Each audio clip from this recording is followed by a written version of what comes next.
Bonjour frères de bataille et bienvenue dans ce premier épisode d'Adeptus Convertum. Je m'appelle Gandilf et je serai le technoprêtre qui vous guidera sur ce nouveau format proposé pour la chaîne Planet Wargame.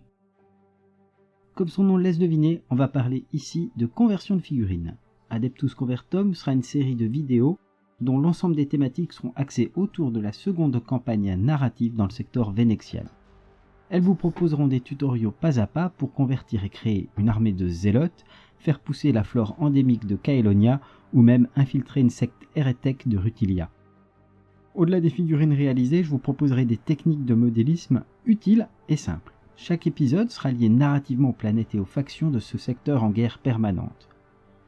Les tutoriaux vous proposeront donc de comprendre comment lier une conversion à un type de jeu plus narratif en racontant une histoire avec votre figurine. De plus, des règles de jeu à chaque épisode vous seront suggérées pour les rendre jouables et complémentaires à la prochaine campagne proposée par la chaîne. Cette longue introduction étant terminée, je vous invite à me rejoindre dans les forges de l'Adeptus Convertum.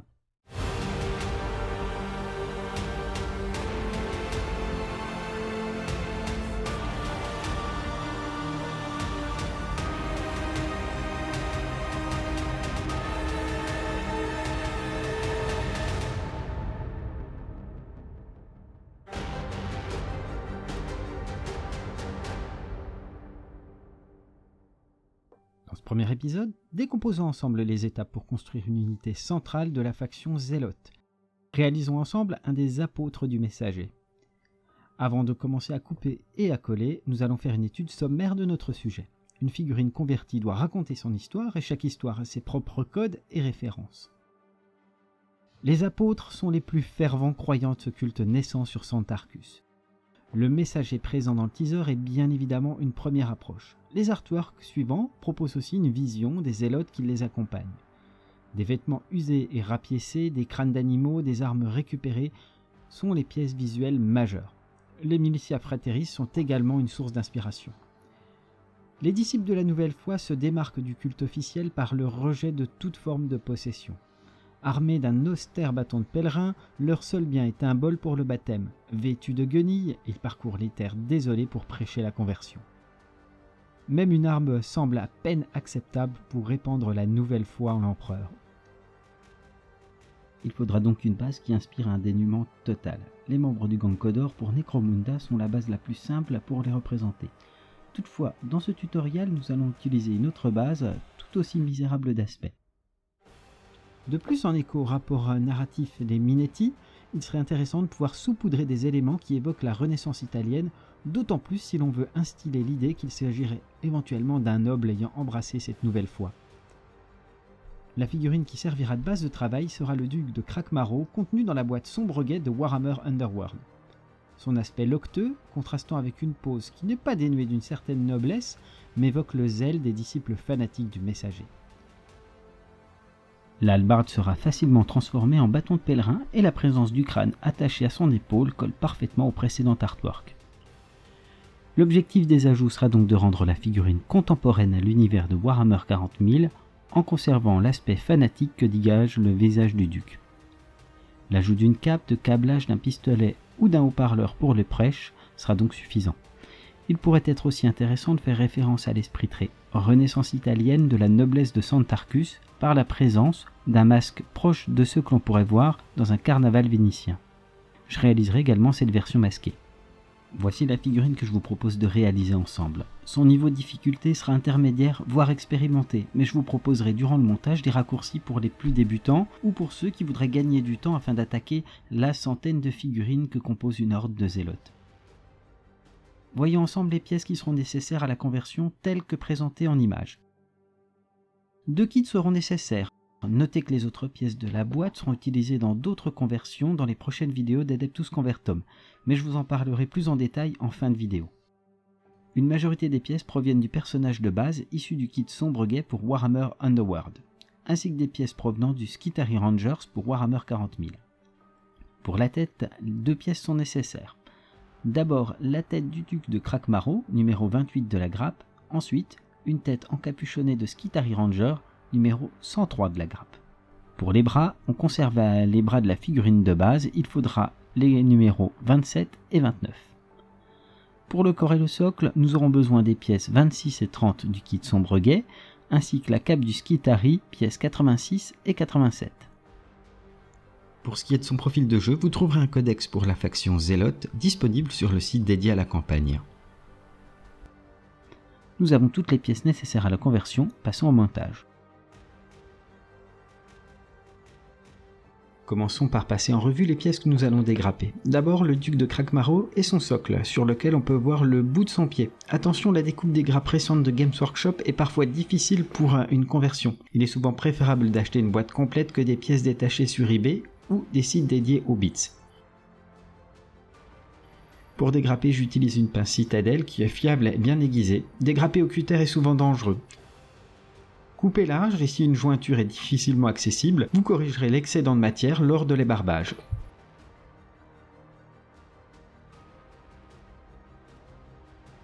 Je choisis la tête de Skitarii arborant un haut-parleur rond. Si vous débutez dans la conversion, je vous recommande de choisir en priorité une tête avec son buste initialement prévu. Ici en l'occurrence une cape de Skitarii avec une jonction en forme de demi-sphère. Quelle que soit votre figurine, la tête est toujours un point focal, c'est-à-dire un élément qui sera regardé en premier. Aussi, le moindre défaut de jonction du cou sera immédiatement visible. Une fois mes pièces dégrappées, je passe par l'étape de pré-montage. Cette étape doit vous permettre de vérifier que les pièces s'ajusteront comme vous l'avez prévu. Ici par exemple, je positionne mon buste avec ma cape pour bien anticiper quelles parties vont être coupées ou conservées. Pour passer le ventre en vert dans la cape, je devrais couper juste au-dessus de l'abdomen et ôter la partie ventrale du plastron sur la cape arrière en rouge. Ébarber est une étape importante souvent négligée. Elle consiste simplement à ôter l'excédent de matière et les lignes de moulage. Les lignes de moulage sont ici bien visibles. Regardez votre pièce sous toutes ses coutures a aussi l'avantage de vous permettre de mieux la visualiser dans l'espace, donc ne sautez pas cette étape avant une conversion. Vous pouvez utiliser un outil appelé ébarboir, mais moi personnellement j'utilise la partie non coupante de mon scalpel pour gratter la ligne et ainsi l'effacer. Les étapes de base de montage étant effectuées, nous allons commencer par modifier les éléments du corps. Je vais d'abord ôter l'icône du Mechanicum en venant très doucement le découper par petites couches successives.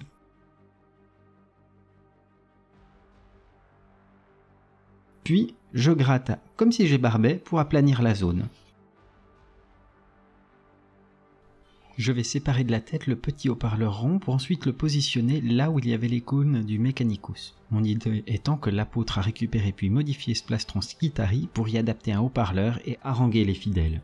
J'utilise une colle plastique Citadel qui fait fondre et fusionner les plastiques. L'avantage de la colle plastique est qu'elle sèche relativement doucement, vous permettant de le repositionner. Une fois la pièce posée à son emplacement, faites vibrer la pièce pour créer un joint de colle homogène sur la ligne de fusion.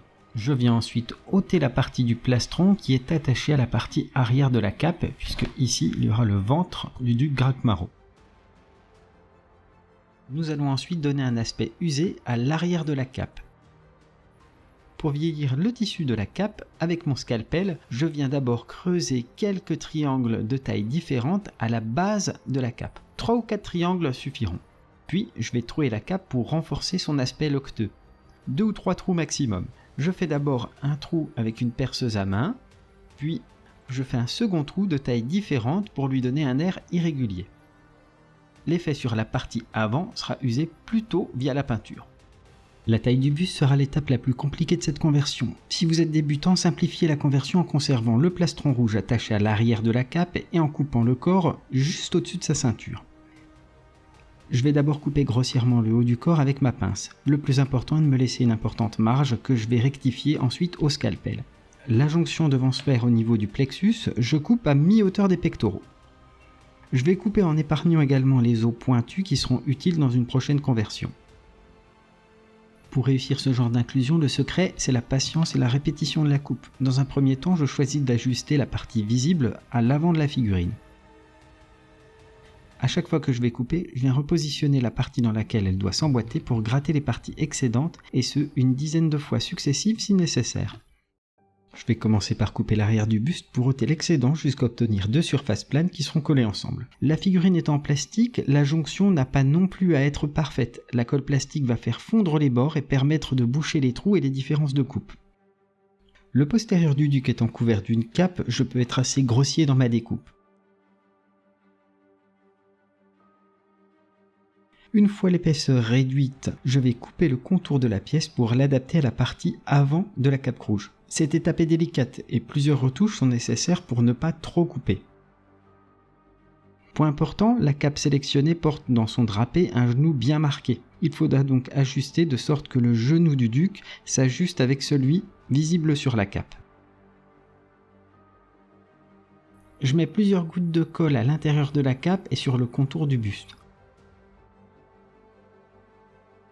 Une fois positionné, je bouche bien les deux parties pour créer ce fameux bourrelet de colle qui permettra une jonction élégante des pièces. Je laisse sécher quelques minutes, puis je reviens positionner la cape pour que la pose soit le plus cohérent possible. Attention, prévoyez l'emplacement de vos doigts sur les deux pièces avant de mettre la colle. La colle plastique marque les empreintes et gommera les détails d'origine. La cape étant usée, je profite qu'une des jonctions des deux parties rouges soit imparfaite pour créer un nouveau sillon dans celle-ci.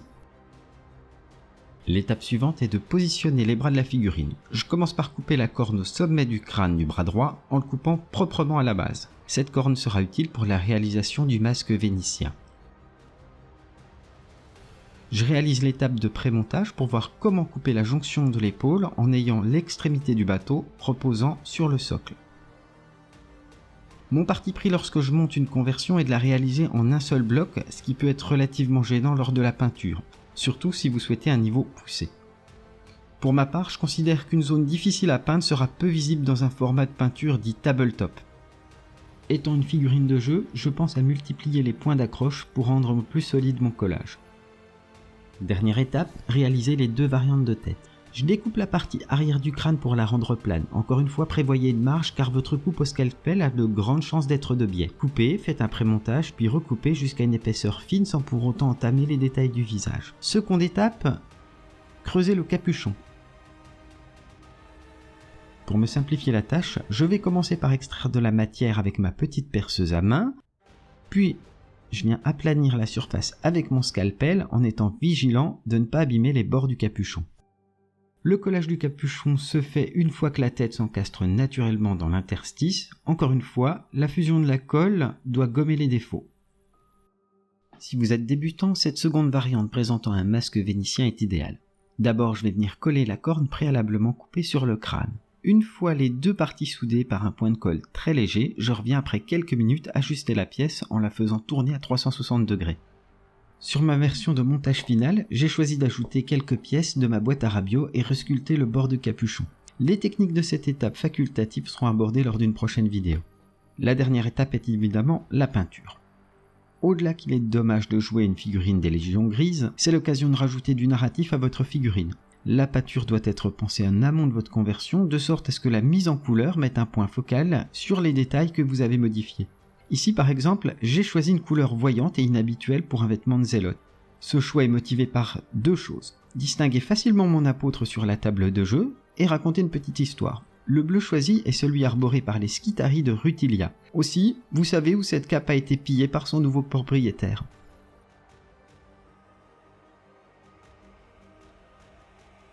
Cet épisode d'introduction se termine et votre apôtre est prêt à répandre une foi nouvelle. J'espère qu'il vous aura plu et n'hésitez pas à mettre en commentaire votre avis, remarques et suggestions. Avant de conclure, je vous propose quelques précisions autour de cette première saison d'Adeptus Convertum. Les 10 épisodes prévus ont été imaginés pour être abordés selon votre pratique du hobby, que vous soyez d'un niveau débutant ou un expert. Néanmoins, la plupart des épisodes seront tournés autour du codex Zélote pour vous aider dans la création de cette faction propre au secteur Venexian. Adeptus Convertum peut être pour vous un parcours initiatique pour vous assister sur des conversions que vous jugeriez difficiles ou une simple boîte à outils. Si vous souhaitez réaliser un maximum des épisodes proposés, les pièces nécessaires seront choisies de sorte à vous permettre de mutualiser au maximum l'achat éventuel des boîtes. En synthèse, si une boîte est évoquée lors d'un épisode, vous pouvez être certain qu'une très grande majorité des pièces seront utilisées sur l'ensemble des vidéos. Pour exemple, la boîte Sombre Guet évoquée précédemment sera intégralement utilisée. De plus, il s'agira systématiquement de boîtes récentes en vente. Notez que vous pouvez adhérer au pack Planet Wargame et bénéficier ce mois-ci d'un prix avantageux sur les boîtes nécessaires. En effet, pour le lancement de la campagne, les membres donateurs du chapitre bénéficient jusqu'à 20% de réduction sur le prix de référence sur le site quicommence.fr. Le lien est en description. Voilà, vous savez tout, il ne vous reste plus qu'à vous munir de vos outils et figurines pour vous lancer dans l'aventure. Je vous dis à bientôt dans les forges de l'Adeptus Convertum.